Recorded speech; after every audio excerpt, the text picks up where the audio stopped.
Welcome to Baseball Mondays. Hello and welcome back to Baseball Mondays. I'm your host, Nick. You're listening to the 7th edition of Baseball Mondays. I have a great show for you guys today. I'm going to give you the list of topics today. I was just getting ready to do my show, and it just came out at the time of this recording.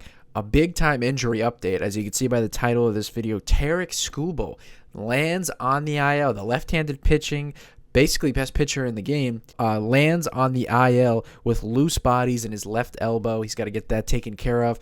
So we're going to get into that first. Ildemaro Vargas, utility veteran player who's just going off for the Diamondbacks right now. We're going to talk about Ben Rice. We're going to talk about Chris Sale, as you can see by the title of the video, how great he's been, especially these last couple years. Does he have a real Hall of Fame chance? Does he have a chance at the Hall of Fame? I'm going to get into 3 surprising teams, some teams that have been playing well so far. Then we'll finish up Nick's power rankings and then what to watch this upcoming week. So as always, you can get this podcast on Apple Podcasts, on Spotify. Subscribe to the YouTube channel. Turn on the notifications so you don't miss any of the videos dropping. You can follow us on all social media at Baseball Mondays. You can follow myself at Nick Talkin' Ball on X. I tweet all about baseball stuff. Great follow if you are a baseball fan.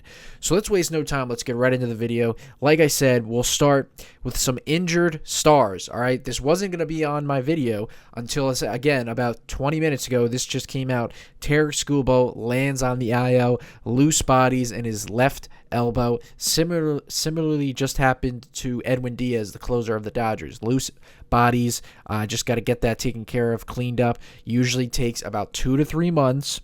Okay, so when can we probably see Tarik Skubal? Probably sometime in August, September, right when the Tigers are hopeful to gear up for the postseason. A big-time loss for the Tigers. All right, they are definitely dependent on Tarik Skubal. Obviously, I mean, he's the best pitcher in the game. So any team that has a pitcher of that caliber, you're dependent on him to be, that's what's going to make you a good team, projected good team. The Tigers have created a ton of depth in the minor leagues with their deep farm system, and obviously they went out and signed Framber Valdez, who will now be the ace until Skubal, if he comes back, which I imagine that he would. They have him as a nice security blanket, and they do have an overall deep roster, deep lineup. I'm going to talk about the Tigers later when I get to my power rankings. This is a big loss, though, because not everybody has the luxury like some teams like the Los Angeles Dodgers or the Yankees, some of these teams that have really deep rosters and payrolls who can, they can afford to lose some of their bigger players. The next guy I'm going to talk about, Ronald Acuna of the Braves, who are the best team in the game right now. They can afford to lose some players and know that they'll be okay and eventually, get those guys back. The Tigers, a little scary. I hope that they don't miss out on Skubal too much. And, they're only a game over 500 right now. So they're going to have to improve overall. The lineup has been pretty good for them, and they're pitching overall. But they have, some guys are going to have to step up. Framber Valdez got a nice contract from the Tigers. You're going to be, trusted to be the ace until Skubal's back, be the left-handed ace.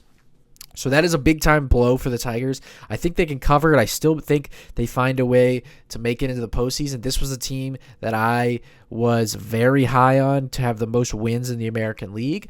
If you had to ask me now, I would think that doesn't happen. I think that the American League is actually even worse than a lot of people probably thought, myself included. It's pretty much the Yankees and then everybody else trying to figure their way out. This definitely makes things even more complicated with the American League.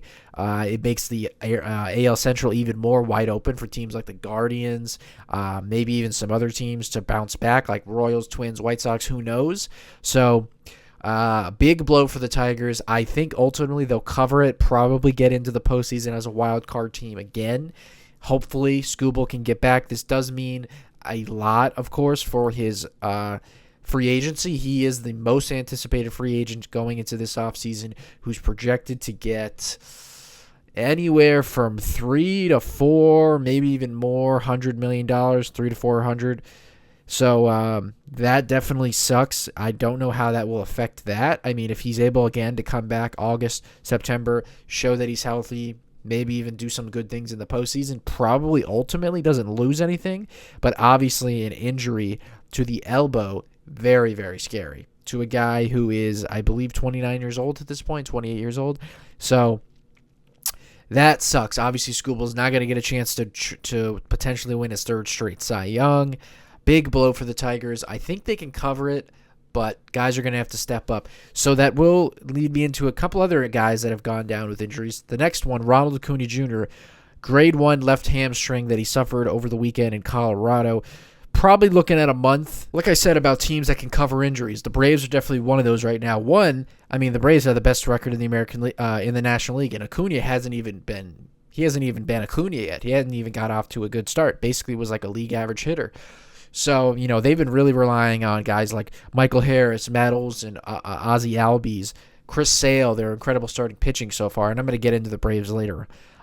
So this definitely sucks. Another thing that has nothing to do with the right now, like I said with Skubal. With Acuna, it just sucks. He's already kind of been labeled an injury-prone player. I just wonder how the rest of his career is going to unfold. This was a guy who burst onto the scene at such a young age and such an electric player. I mean, there's so many guys nowadays like Ellie De La Cruz, Fernando Tatis. Like, there's a lot of those guys that are like the face of the league, the kind of players that the kids love, Ronald Acuna was at the top of that list. I mean, he still is, but one of those guys who has the most flair.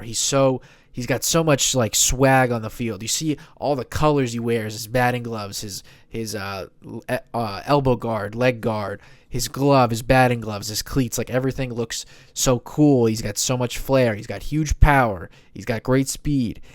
I just wonder. I feel like time will go on, and Acuna is gonna be kind of labeled as one of those what if guys. It's kind of unfortunate. If you go look at his games played the last couple years, pretty much past 2020, after his first couple years, he obviously started to deal with the ACL injuries, lost in 2021, didn't play a full season in 2022, won the MVP in 2023. That was great, but has dealt with injuries the last couple years. Has never really been able to get back to that version we saw of him 3 years ago. Hopefully he can figure it out at some point. But it's just, he's still a very young guy. I think he's still in his 20s. He's not even in his 30s yet, so we'll keep it going. We'll go to a team that has a few of injuries right now, the New York Mets. Francisco Lindor has been injured for about a week and a half now. Ronnie Mauricio, he lands on the IL. He was supposed to be Lindor's replacement. And then Luis Robert Jr., another guy who is injury-prone, dealing with an injury. He lands on the IL. So the Mets are just nothing is going their way right now because they're playing horribly, and now they're dealing with the injuries. Two guys that are day-to-day who had a little bit of a scare, but they seem okay: Ranger Suarez and Cal Raleigh. Suarez, similarly to Framber Valdez, like I mentioned earlier, has to step up in the absence of Garrett Crochet. I think he came off the mound with a little bit of a hamstring injury. Not a big deal, though. Cal Raleigh, same thing, is day-to-day. He looks to be okay. Another guy that I actually forgot to mention, Jacob Misiorowski, the ace of the Milwaukee Brewers, was just dominating during the week a few days ago in Washington after like 5 1/3 no-hit innings, had to come off the mound. But he did deal with some cramps, which is something he's dealt with in the past, being such a big, tall guy. So a little bit of some injured stars around Major League Baseball. Hopefully these guys can come back. It looks like none of these guys that I mentioned are projected to be out the entire year. So that is, of course, positives. We'll see what Skubal, how that affects the Tigers, his contract, and all that kind of stuff going forward. Let's go to what was supposed to be my original first topic, but one of the bigger topics in the game right now, the most surprising hitter in baseball right now. That is Ildemaro Vargas of the Arizona Diamondbacks. This is a pretty wild story. In his 10 big league seasons, he has a career .679 OPS. As a 34-year-old career utility man that has played for 5 different Major League Baseball organizations. In 2026, he is hitting .382 with a .406 on base, a .657 slugging percentage with a 1,063 OPS. He just had a 27-game hit streak over the weekend that came to an end. 27-game hit streak. That is, once you start to get close to that 20-game mark when he gets to hit streaks, that is legit. The fact that he got the 27 is pretty incredible. The highest batting average in Major League Baseball. He is third in both slugging percentage and OPS. So this is not a guy, he's not just living on the average right now. He also is slugging, and obviously that leads to the high OPS. When you combine that contact and that power, you get the second best weighted runs created plus in the game. He is first in expected batting average. He has the 11th lowest strikeout rate. Impressive stuff from a career utility guy. Like I said, bounced around a couple teams. He's actually been with the Arizona Diamondbacks multiple times. So it's funny that they've brought him back a couple different times. That's a funny story. Obviously, just shows that he's well liked within the organization and within the clubhouse, and has always kind of been known as a very important guy in a clubhouse who's like a team leader, but a very loose guy that all the guys in the clubhouse love. So obviously, I imagine that all the guys in that Diamondback clubhouse are just so excited to see Vargas is popping off this year, and who knows, maybe he's headed to the All-Star game. 10 years in the big leagues, debuted in 2017, and 34 years old, so not a young guy. Switch hitter, again, he plays second, third base. He's playing a lot of first base right now for the Diamondbacks. He is leading the league with a 382 batting average, flirting with 400 for a little bit. Will he sustain this? Of course not. He will not have a weighted runs created plus that is second in baseball. He will not hit 380 or have an OPS over 1,000. But it's an incredible story, like I said, from a guy who is 34 years old in his 10th year in Major League Baseball, 10 years into the big leagues, and he's playing incredible. Really amazing story, and that is just... baseball gives you these cool stories sometimes that you don't always see. A guy like this that most baseball fans have probably never even heard of. I think this is his third stint with the Arizona Diamondbacks. So it's just amazing stuff. He is raking right now. Can't strike him out. Just throwing out hits every day. And he was flirting with 400 for a while. Let's go to another guy who has been incredible. This is kind of an interesting week in baseball until this Skubal story. There was not really a ton of big-time storylines. The only other storyline I didn't mention is that Rob Thompson, last week we talked about the whole fiasco with the Red Sox, Alex Cora, the Phillies, and all that stuff. The Phillies did fire Rob Thompson and name Don Mattingly the new manager. That did happen last Tuesday, so it's been a little bit while since that news dropped. Phillies have actually played pretty well, but we're not going to talk about that stuff today. We're going to just highlight a lot of these guys that have been playing well. Let's go to my next topic that I wanted to get to, Ben Rice. The best hitter on the New York Yankees right now is not Aaron Judge. It is Ben Rice. He was expected to be better than he was in 2025, and somehow he's even outperforming those expectations. And what I mean by that is when you dive into a lot of expected stats, expected slug, barrel rates, hard hit rates, a lot of times it'll show if a guy is outperforming his actual stats or if he is getting a little bit unlucky. Ben Rice, who had a .499 slugging percentage in 2025 and hit 25 home runs, was actually deemed as an unlucky hitter. .499 slugging percentage, his expected slug was .553. So he actually was a little bit unlucky. Obviously, maybe got some incredible plays made on him, lining out, stuff like that. So he was a guy that was very high on a lot of people's lists, he's going to get even better this year. But I don't think people even thought that this was in the realm of possibility. Because 1 month into the baseball season, he was basically neck and neck with Yordan Alvarez. And Yordan Alvarez cooled off last week, and Ben Rice continued to rake. So 1 month and a week, 1 month and 2 weeks into the Major League season, Ben Rice has been the best hitter in baseball. He's hitting .343 with a .455 on base, a .759 slugging percentage, and a .1214 OPS. Let me give you his MLB ranks right now. He is 8th in batting average, 1st in on-base percentage, 1st in slugging percentage, 1st in weighted runs created plus. Let me give you those underlying metrics that I talked about that kind of made people think last year he was a little bit unlucky. Right now, he is 3rd in expected WOBA. He is 7th in expected batting average, 5th in expected slugging percentage, 8th in average exit velocity. He is 9th in barrel rate, 7th in hard hit rate, 10th in chase rate. So he's not chasing pitches out of the strike zone. He has great process at the plate, great plate discipline. He also walks a lot. The walks have not been there yet this year, the super high walks, but he is still not chasing, and he has the highest slugging percentage versus four-seam fastballs in baseball. So, you think that Ben Rice, maybe in the past he's been a little bit of a platoon hitter. Oh, maybe let's throw lefties Ben Rice's way, or let's throw some off-speed pitches at Ben Rice. Well, you can't feed him fastballs because he has the highest slugging percentage in the game against four-seam fastballs. He's also hitting way over 300 against sliders, changeups, sinkers, and sweepers. So he's just hitting everything right now. He is the second highest OPS versus left-handed pitching in Major League Baseball. So again, you can't bring in that lefty reliever to face Ben Rice because he's the best at that. The best left-on-left hitter in the game, all right? There's only one man in baseball who's better against left-handed pitching than him, and he's a right-handed hitter. So Ben Rice, the best left-on-left hitter in the game.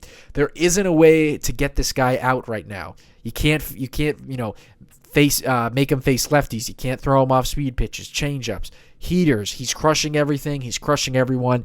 The best hitter in the game right now. He hits the ball so hard, has great plate discipline. Now he is, added more pop. And in a team that employs Aaron Judge right now, the New York Yankees, the best hitter on that team, the best hitter in the game is not him.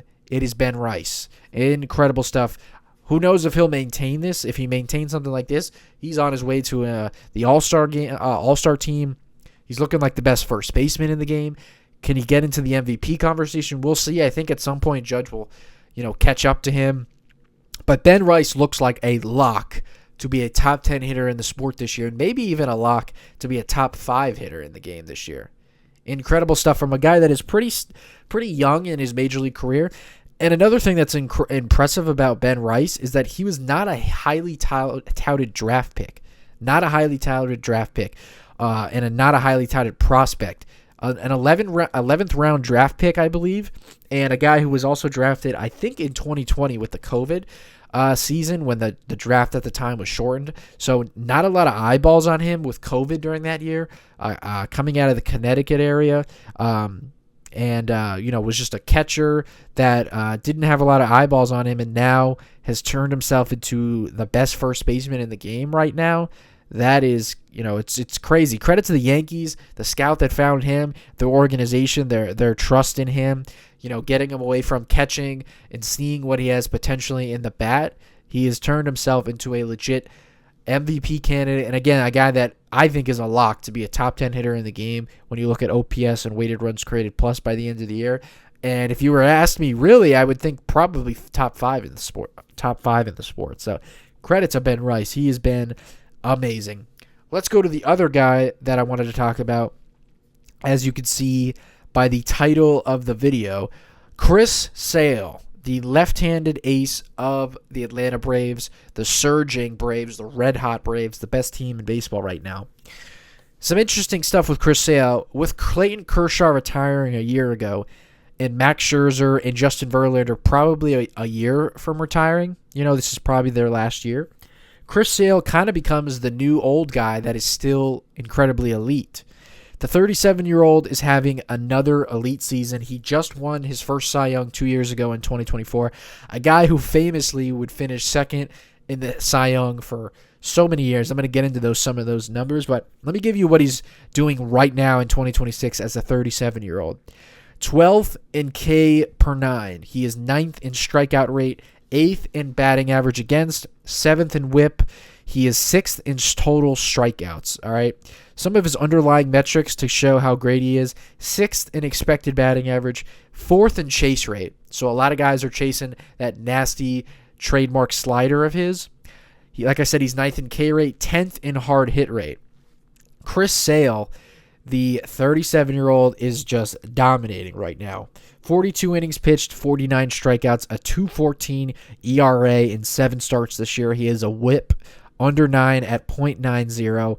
Still one of the best pitchers in the game. Still a top 10 pitcher. One of the better lefties in the game. We'll see if he can get in the conversation to get his second Cy Young. I think that would probably make him a slam dunk for the Hall of Fame, which I'm going to get into right now.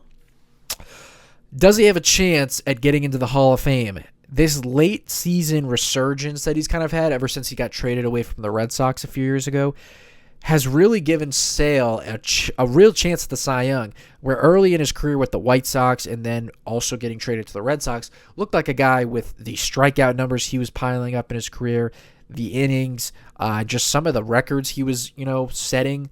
Like I said, strikeouts. He was a dominant left-handed strikeout pitcher back in the day, about 10 years ago. And he dealt with a lot of injuries. So towards the back end of his tenure with the Red Sox, eventually got Tommy John, missed a lot of time, came back, didn't look like himself, got traded in that famous trade with the Braves, trading Vaughn Grisham with the Braves. A lot of people, myself included at the time, thought that was a steal for the Red Sox, trading for a young, promising-looking right-handed infielder in Vaughn Grisham.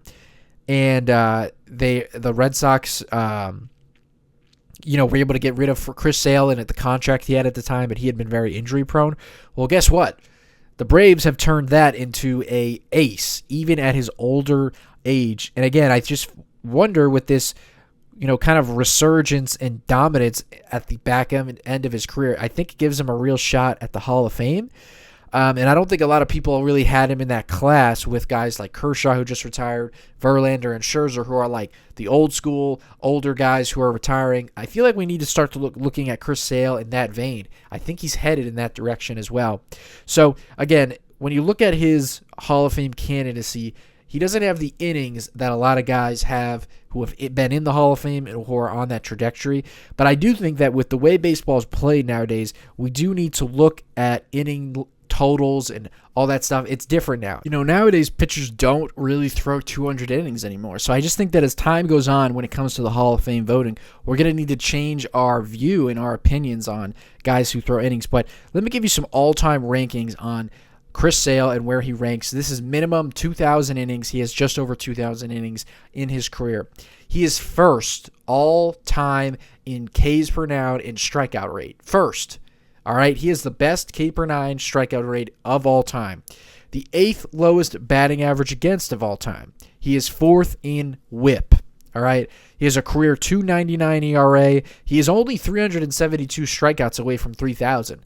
So again, if you can imagine maybe he piles up another 100 strikeouts this year. All right, so he's about a little under 300 away from that. And 37 years old, you got to imagine, can he get to 40 years old? He is probably going to definitely get to 3,000 strikeouts. It's pretty, doesn't look like it's going to take him that much longer. So a guy that has a Cy Young in his back pocket, he'll have over 2,000 innings. Hopefully he has an ERA. He can continue the ERA under 3, but he'll probably have an ERA just over 3 for his career. He's going to be right now he's a 9-time All-Star. That'll probably be a little bit higher. He'll probably be 10, 11-time All-Star. He's a world champion. He's got an ERA champ under his belt. He has finished in the Cy Young he has finished top 5 in Cy Young 7 different times in his career. That includes the year that he won the Cy Young. He's led the league in strikeouts twice. Like I said, once he gets to that 3,000 strikeout plateau, I don't know how you keep that guy out of the Hall of Fame once you go back and look at his career. Again, most people will look at the innings and say it's not enough, but with the way the game is played nowadays, I think that we're going to need to change our mind and change our viewing on that. So this late career resurgence has given him a great shot at being a Hall of Famer. He really is one of the greatest strikeout pitchers of all time. I know the innings aren't there, but he has truly been a dominant pitcher throughout his career. Congrats to Chris Sale, because he is just dominating. 10 strikeouts over the weekend in Colorado. He is the no doubt ace of a very good-looking Atlanta Braves team. All right, before we get to my power rankings, I wanted to talk about 3 surprising teams, 2 of which will actually be on my power rankings. One team I just wanted to give some credit to when it comes to how they've been playing. We will start with the Tampa Bay Rays. It'll also be the Chicago White Sox and then the St. Louis Cardinals. So let's start with the Tampa Bay Rays, who I have barely talked about this year because it is surprising to me. The Tampa Bay Rays are 21-12, second place in the American League East. They have the second best record in the American League, behind the Yankees. So they are 9-1 in their last 10. They are playing very well right now. Are they here to stay? I'm not sure. We're going to dig into it and see if they are here to stay. They are 21st in team ERA. They are 11th in starting pitching ERA. But the one bugaboo is that they are 28th in bullpen ERA. That is not very Rays-like. In the past, they always have an elite bullpen. 19th in team OPS. They are 11th in batting average and 13th in on-base percentage. They're third in total stolen bases. They are a team that runs the bases, have a lot of guys that can run. Young team. Okay, their offense, Yandy Diaz is as underrated as a hitter as we have in baseball. A 158 weighted runs created plus is 14th best in Major League Baseball. He's a top 20 hitter in the sport. They also, of course, have Junior Caminero. Bad bullpen and lack of firepower on offense make me nervous that they can't sustain this. They're giving me a little bit of some Reds energy right now. They're winning a lot of one-run games. And on top of that, they don't even have the bullpen that really, they shouldn't really be winning the one-run games with the way that their bullpen is right now. But of course, the American League is wide open. So can they stay in this? Anything is possible. I've always, never really doubted the Rays. You should learn that the Rays always find a way to be competitive, find a way to squeeze the most out of a roster. They always make funky trades. Again, I didn't have them making the postseason before the season started because I thought the AL East was going to be deep. The AL East seems to not be as deep as we might have thought, and maybe the Rays can take advantage from teams that have underperformed, like the Red Sox, maybe the Orioles. The Blue Jays have been banged up. So I think they're definitely going to stay in this. I think ultimately I would pick them to not make the playoffs, but right now, they're going to have a great shot because they have, I'm saying they're not going to make the playoffs, and I'm talking about the team that is the second best record in the AL right now. So, but again, what kind of scares me is that they're not really doing anything elite right now or great, which you don't have to be elite necessarily to be a good team, but they have a horrible bullpen. Their offense is below that top 15 teams. They're, like I said, they are 19th in team OPS. A little bit of some Reds energy in that they kind of rely on Yandy Diaz and Junior Caminero. They do have some other guys, Jonathan Aranda, They do have other guys in that lineup, and they are a young team that has some players in the minor leagues. I think ultimately, though, they can't sustain the one-run winning stuff that they've been pulling off, again, similar to the Cincinnati Reds. But credit to the Rays. We are approaching, we're in early May now, and they are 10 games over 500, 21-12. Like, they are playing great. Second best record in the AL, so credit to the Reds. Let's go to the Chicago White Sox. I wanted to give them some credit. Now, this team won't be making the postseason. They are not good enough, but I just wanted to give them some credit. They have been playing very well as of late. They went into San Diego over the weekend, took 2 out of 3 from the Padres, 7-3 in their last 10. They are only 2 games under 500. So this organization, the White Sox, are stepping in the right direction. A team that basically since 2021, when they were supposed to be a surging team, this is something that maybe I'll get into in the future, but the Chicago White Sox, if you look at their history, man, they have been not just bad, but irrelevant for a long, long time. And this was a team that about 5 years ago, they were supposed to be entering a window of contention in a weak division. Tim Anderson, Luis Robert Jr., Eloy Jimenez. I mean, they had a lot of guys in the rotation. Carlos Rodon. They had guys in the bullpen, Liam Hendricks, Garrett Crochet, up and down that lineup, Yasmani Grandal. Like I said, young players were coming up from the, from the minor leagues. They were supposed to be entering this window of contention, and then just somewhere along the lines, they just messed everything up. It became a very mid team, a very bad team, and then they had to sell everything away, and they became one of the worst teams in baseball history in terms of record.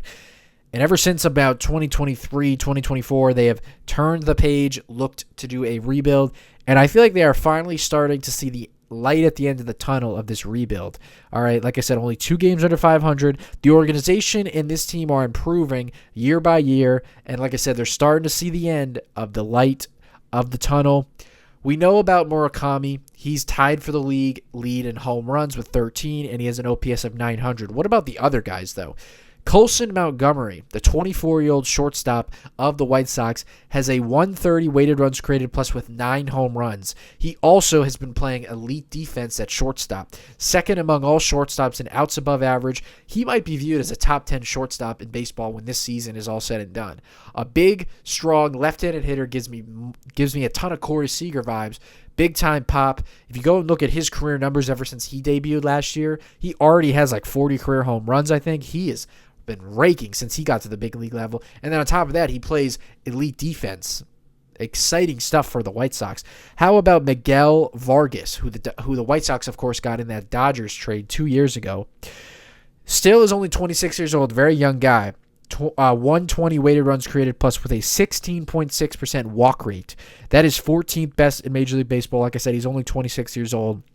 A guy who is a little bit positionless, can't really play third base, can't really play second base, can't play the outfield.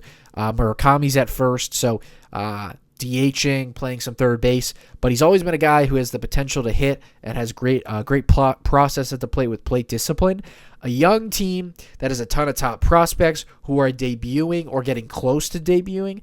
And don't forget, they have the number 1 draft pick later this July. This organization is on the up and up, and there's a lot of things to be excited about with the White Sox. We'll see if they want to cash in on Murakami and continue to stock up the farm system.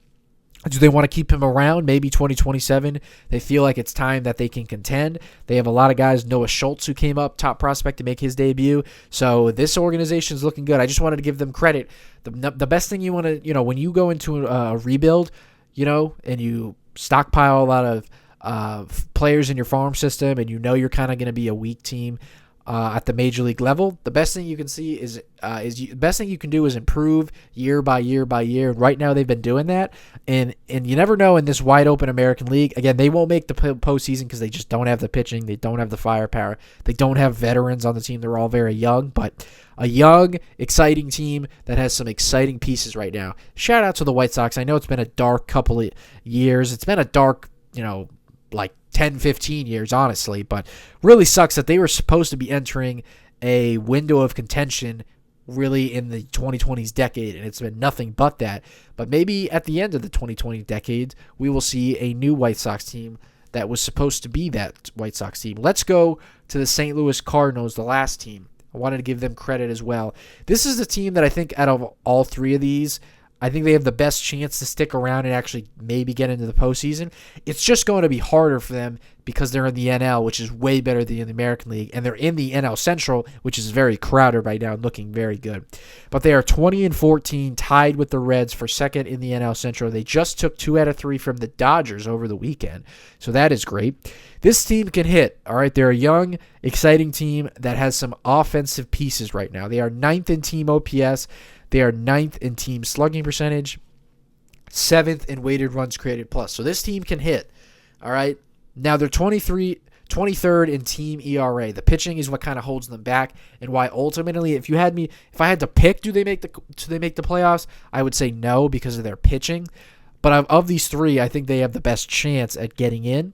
All right, Riley O'Brien, the closer of the Cardinals, he has been one of the best relief pitchers in the game this year. He is a filthy sinker-sweeper combination, throws very hard, 31 years old, late bloomer. Again, maybe the Cardinals want to cash in on him, trade him at the deadline, continue their rebuild.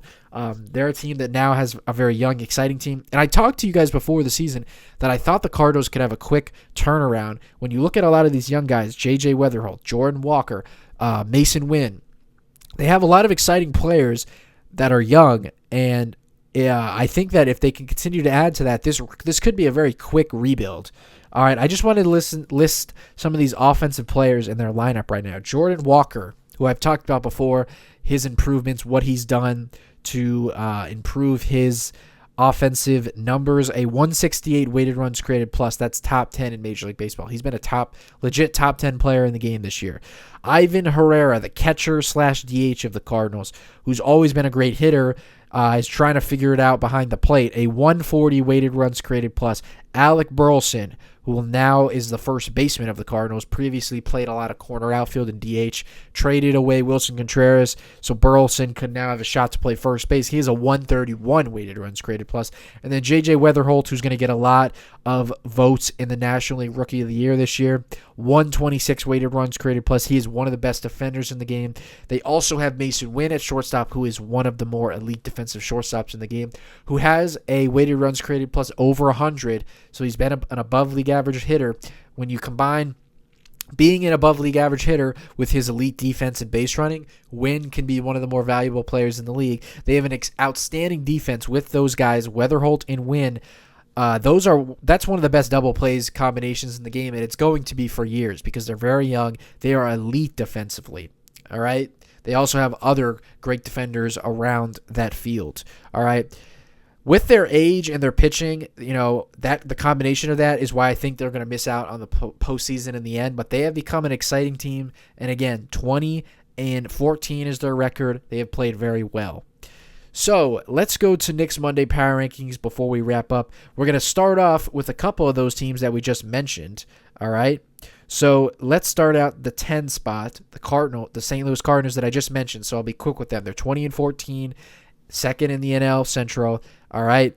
They have a very great offense. I just talked about all these guys: Jordan Walker, Ivan Herrera, Alec Burleson, J.J. Weatherholt. Will they stay up in this power rankings? I don't think so. I think at some point the pitching will catch up and they will fall off. But they are right now they're in a postseason spot and they are looking good. I got to give them their credit. They are in the 10th spot. The Tampa Bay Rays, another team we just talked about, 21-12, second place in the AL East. Again, similarly to some other teams I talked about in the past, like the Reds. All right, I don't love their offense, and I think that's why they're going to fall out of it. But again, they have the second best record in the American League right now, and the AL is very wide open. So you got to believe in the Rays right now. I should have said this beforehand, but I just want to remind everyone these are my power rankings. All right, so my power rankings aren't necessarily just going to be the standings, who have the 10 best records in the game. They are a combination of a ton of things: rosters, acquisitions, players that are playing well, the teams that are playing well overall, teams that are not playing so well. All that kind of stuff goes into, my power rankings. So that's why you might see a team like the Rays, who have the best team in the AL, but they're in the 9th spot. All right, they got to prove it to me a little bit more that they are a legit contender before I could raise them on a team above, like this next team, for instance. In the 8th spot, the Detroit Tigers. So again, the Rays are like 10 games over 500. The Tigers are only 1 game over 500. But I believe in the Tigers more long-term because of their roster. 6th in Major League Baseball in weighted runs created plus and OPS. They are 9th in team ERA. A very deep lineup that is young and can slug. Now, we just talked about the Detroit, with Detroit, Tarik Skubal getting injured. That's going to hurt them going forward. But Kevin McGonigal's playing out of his mind. Spencer Torkelson, Riley Green, Dylan Dingler, Gleyber Torres, Kerry Carpenter, all those guys are hitting. They have a very deep lineup that hit for power. They can get on base.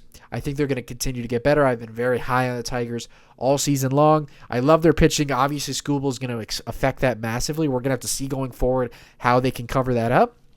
But I still think the Tigers can be a good team. In the 7th spot, the Cincinnati Reds, they stay here. All right, they're second place in the NL Central.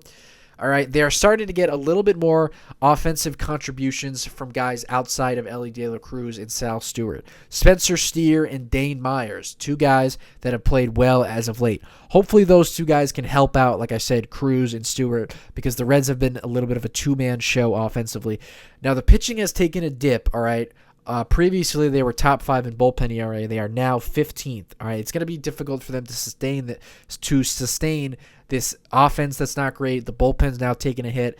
They have been winning a lot of one-run games. I kind of said before, not really a believer in the Reds, but they've been winning baseball games. They do have a very solid roster. They do have the potential to be a very good team when it comes to the starting rotation. So I have to give them their credit and their respect. They're in the 7th spot, but kind of similar to some teams like the Cardinals and Rays.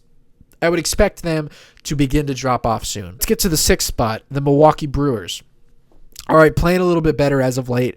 They're 4th in Major League Baseball in team ERA. This team can pitch. All right, 4th in starting pitching ERA.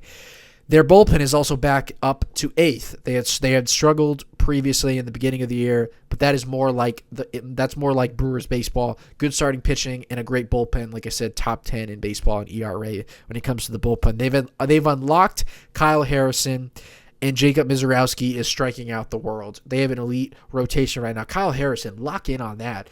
Traded from the Giants to the Red Sox, now to the Brewers. None of those teams could figure out the former highly drafted top prospect back in 2021, I believe. He is now finding his way with the Milwaukee Brewers. He's lowered his arm slot. He's switched up his pitch mix a little bit. He's looking elite. He's looking like another steal of the Milwaukee Brewers.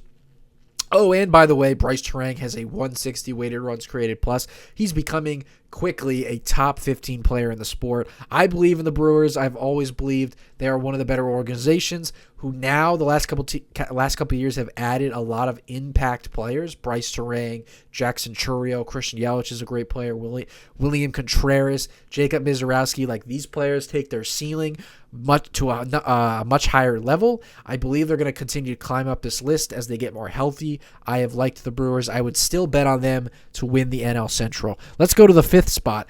The San Diego Padres, all right, struggling a tiny bit as of late. They're 4-6 in their last 10. They just lost 2 out of 3 to the Chicago White Sox at home. Fernando Tatis still hasn't gotten going. I don't know how, because he's still hitting the ball hard. He is just not hitting it in the air, not hitting home runs.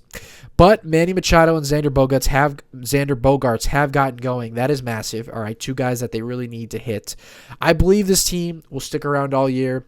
They're a little bit of a confusing team because they don't have as elite a bullpen as you might think after Mason Miller. Their offense is not as great as you would think, but they are a very deep team. They have a lot of guys like Ramon Laureano, Gavin Sheets, Ty France. We're just waiting on their supposed to be big 3.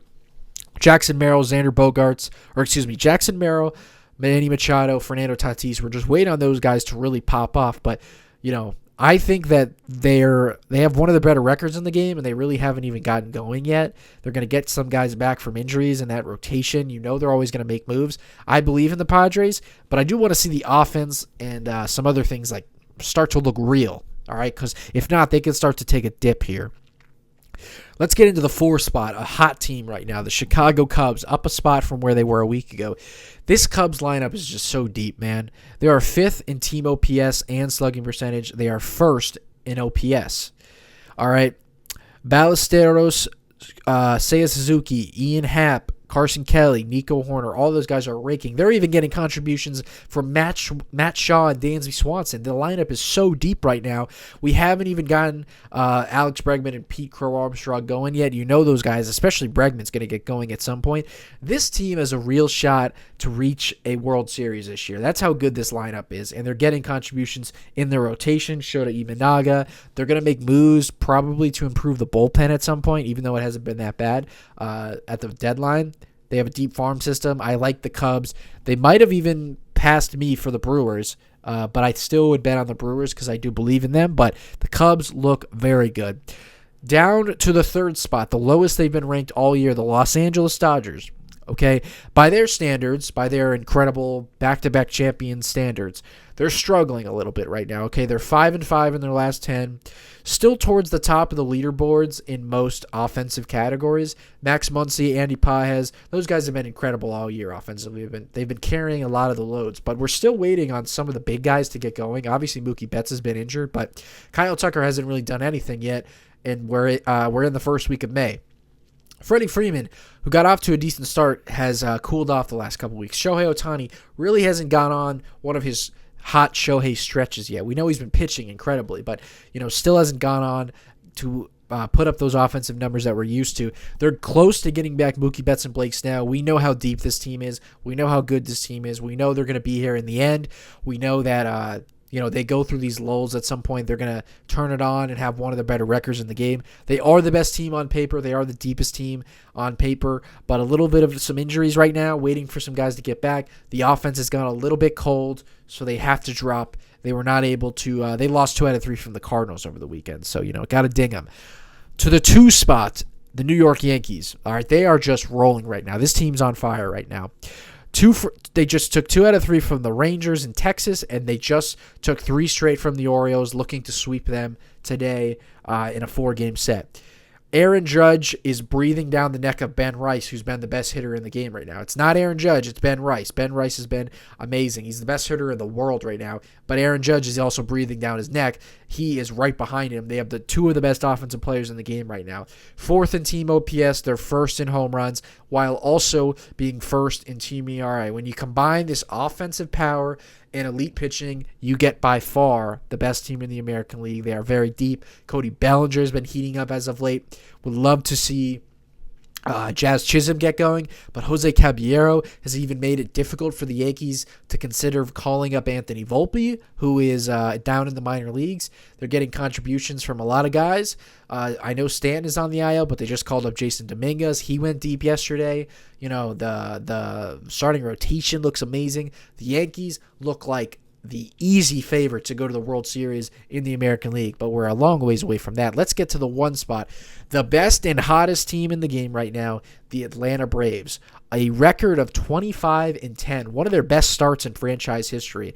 The best run differential in the game, first in team slugging percentage and OPS, second in team ERA, third in starting pitching, and they're third in starting pitching ERA, fourth in bullpen ERA. Ozzy Albies is back in a big way. He's hitting .333 with a 157 weighted runs created plus. I know they just lost Acuna and Austin Riley hasn't gotten off to one of the best starts, but Drake Baldwin is playing incredible. Matt Olson is an MVP candidate. This team is deep. This team is good. This team can pitch out of the bullpen, out of the starting rotation. They can hit. Chris Sale continues to dominate even at his older age. We talked about him earlier. This is the best team in the game right now. We will get to see them take on the Dodgers, actually, later on this weekend, the two best teams in the NL. So, to recap, we have the Cardinals at 10, the Rays at 9, the Tigers at 8, the Reds at 7, the Brewers at 6, the Padres at 5, the Cubs at 4, the Dodgers at 3, the Yankees at 2, and the Atlanta Braves are 1. Before I get you guys out of here, let's go to what to watch this upcoming week. Monday, right away, the Dodgers and the Astros. Yes, we know their long history between those two franchises. Yoshinobu Yamamoto, Shohei Ohtani, and Tyler Glasnow will all take the ball this week in Houston. Tuesday, the Texas Rangers will go to New York to take on the Yankees, and we'll see Jacob deGrom pitch against the Yankees, again, like we saw last week. The Braves will also play the Mariners throughout this week, so that's very interesting.